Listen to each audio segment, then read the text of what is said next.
और अब बात ट्रंप की करेंगे, जिन्होंने खाड़ी देशों के बीच हलचल पैदा कर दी है। नेतन्याहू के साथ मिलकर ट्रंप ने गाजा हड़पने का वो प्लान बनाया है जिसे नाम दिया है ऑपरेशन क्लीन। हालांकि इस प्लान का खुलासा टीवी9 भारतवर्ष ने सालों पहले कर दिया था, लेकिन अब ट्रंप की मुहर से साफ है कि अरब में नए युद्ध की आहट तेज हो गई है। इजराइल और हमास के बीच भले ही सीज फायर चल रहा हो, लेकिन गाजा में बारूदी बवंडर लगातार जारी है। इतनी तबाही, इतनी चीख पुकार, इतना विध्वंस गाजा में हुआ कि पूरा का पूरा इलाका खंडर में तब्दील हो गया। लेकिन इसी बीच अमेरिकी राष्ट्रपति डोनाल्ड ट्रंप के एक बयान ने मिडिल ईस्ट में सनसनी मचा दी है। इजराइल के गाजा प्लान को पूरी दुनिया के सामने रख दिया है, जिससे पूरे मिडिल ईस्ट में माहौल तनावपूर्ण बन गए हैं। क्या आप घर से कोई बिजनेस शुरू करने के बारे में सोच रहे हैं? तो पापड़ बिजनेस शुरू करो ना, कम इन्वेस्टमेंट और मुनाफा डबल। ज्यादा जानकारी के लिए अभी डाउनलोड करें फ्रीडम ऐप।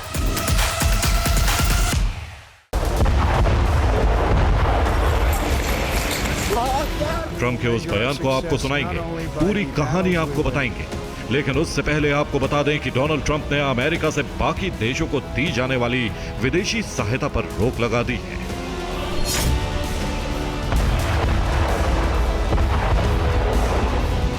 लेकिन ट्रंप के इस फैसले में एक दिलचस्प बात है, वो ये कि अमेरिका से विदेशों को दी जाने वाली मदद रोकी तो गई, मगर दो देशों के लिए इस मदद को बंद नहीं किया गया, और वो दो देश हैं इजराइल और मिस्र। यहां पर यह समझने वाली बात है कि अमेरिका ने इजराइल को दी जाने वाली सैन्य मदद क्यों नहीं रोकी।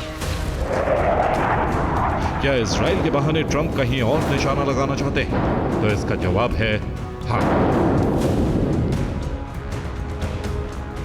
डोनाल्ड ट्रंप और नेतन्याहू ने मिलकर ऑपरेशन क्लीन गाजा की शुरुआत कर दी है, जिसका खुलासा खुद ट्रंप ने किया। सुना आपने ट्रंप क्या कह रहे हैं? ट्रंप का साफ कहना है कि गाजा को खाली कराकर वहां के लोगों को मिस्र और जॉर्डन में बसाया जाएगा,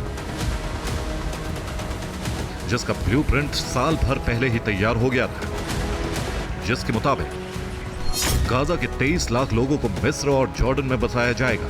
लोगों को राफा बॉर्डर से मिस्र भेजा जाएगा और फिर मिस्र के सिनाई में 10 टेंट सिटी बनेंगी, जिसका कुल 4 से 6 अरब रुपए का खर्च आएगा। दरअसल ये प्लान नेतन्याहू का है, जिसको ट्रंप ने आगे बढ़ाने का फैसला किया है। गाजा में हुए विनाश के बाद फिलिस्तीनियों को पड़ोसी देशों में बसाने का प्रस्ताव है।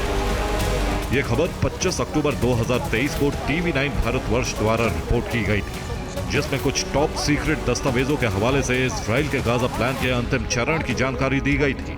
राफा क्रॉसिंग यानी दक्षिण इजराइल के पास राफा क्रॉसिंग को पार करके वो इजिप्ट में चले जाएंगे। इजराइल अपने पैसे से इन 23 लाख लोगों के लिए घर खरीद कर इजिप्ट में प्रोवाइड कराएगा। गाजा में दशकों से चले आ रहे संघर्षों और 7 अक्टूबर 2023 को इजराइल पर हमास के नरसंहार के बाद जारी इजरायली बमबारी से गाजा पूरी तरह से तबाह हो चुका है।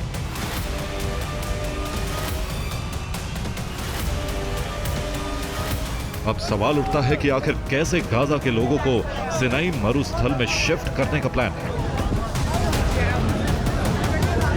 दरअसल इजराइल के एक तरफ मिस्र और दूसरी तरफ जॉर्डन की सीमा लगती है। इजराइल का प्लान है कि अगर मिस्र सरकार इजाजत देती है तो फिर गाजा पट्टी के राफा के रास्ते गाजा के लोगों को मिस्र के सिनाई मरुस्थल में शिफ्ट किया जाएगा, जहां इजरायली सरकार आधुनिक शहर बनाने के लिए पैसे खर्च करेगी और 23 लाख आबादी वाले गाजा के लोगों के लिए घरों का इंतजाम करेगी। इससे न सिर्फ गाजा इजराइल संकट खत्म हो जाएगा, बल्कि मिस्र की अर्थव्यवस्था को सुधारने में मदद भी मिलेगी।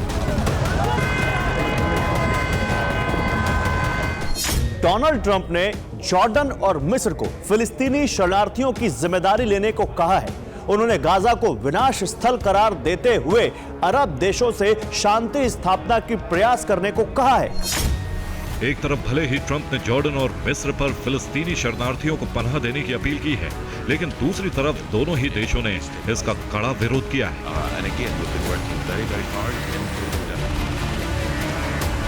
उधर मिस्र ने भी ट्रंप की इस अपील का कड़ा विरोध किया है। मिस्र के विदेश मंत्रालय ने इस पर जवाब देते हुए कहा कि हम फिलिस्तीनियों के मिस्र में किसी भी स्थानांतरण या हस्तांतरण को अस्वीकार करते हैं, चाहे वह अस्थायी हो या स्थायी। मिडिल ईस्ट में इजराइल अमेरिका का सबसे मजबूत सहयोगी है, जहां से वो ईरान और अरब देशों पर पूरी निगाह रख सकता है। ऐसे में गाजा में रह रहे फिलिस्तीनी इजराइल के लिए हमेशा चुनौती रहे हैं और इस चुनौती का खात्मा तभी संभव है जब गाजा को पूरी तरह खाली करा लिया जाए। राष्ट्रपति इलेक्शन से पहले डोनाल्ड ट्रंप ने कहा था कि वो इजराइल का विस्तार करना चाहते हैं। इस लिहाज से ट्रंप इजराइल का विस्तार करने की योजना पर चल रहे हैं। इसीलिए वो गाजा से फिलिस्तीनियों के बाहर जाने की वकालत कर रहे हैं। अमेरिका और इजराइल ने हमास को आतंकी संगठन घोषित किया है और हमास को खत्म करने की बात भी कही है। अगर मिस्र और जॉर्डन को अमेरिका मनाने में कामयाब होता है तो गाजा पर इजराइल का कब्जा हो जाएगा और फिर अमेरिका इजराइल के सहारे मिडिल ईस्ट में अपने मंसूबे को पूरा करने में कामयाब हो जाएगा।